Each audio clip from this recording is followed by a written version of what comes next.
So, Google has locked in August 20 as the big day for the launch of its all-new Pixel 10 series. And this year, they're not holding back.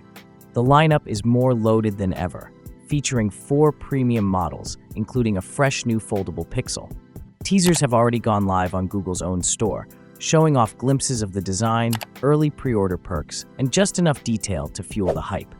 As expected, the spotlight is mostly on the Pixel 10 Pro 5G variants, thanks to their slick design, bigger batteries, and powerhouse camera systems.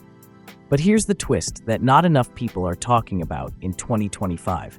The standard Pixel 10 might actually be the most exciting pick in the entire lineup.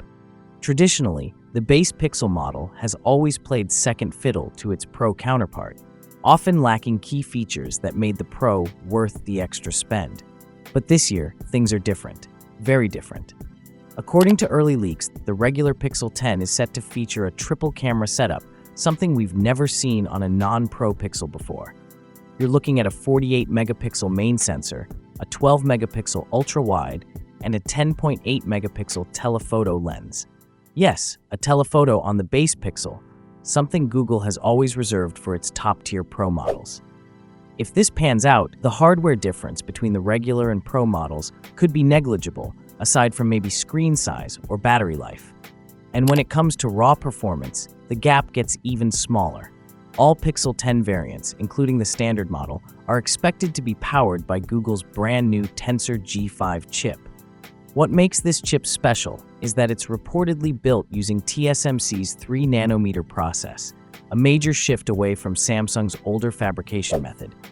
The result? Better efficiency, smoother performance, and enhanced AI capabilities, all packed into every Pixel 10, not just the Pro. Now here's where the Pixel 10 starts to look like the real winner: value. Despite packing upgraded cameras and the same cutting-edge chip as the Pro, the base Pixel 10 is expected to come in at a significantly lower price. That means you're still getting a flagship-grade experience without paying flagship-level money. Let me know what you think about the upcoming Pixel 10 lineup down in the comments, and as always, I'll catch you in the next video.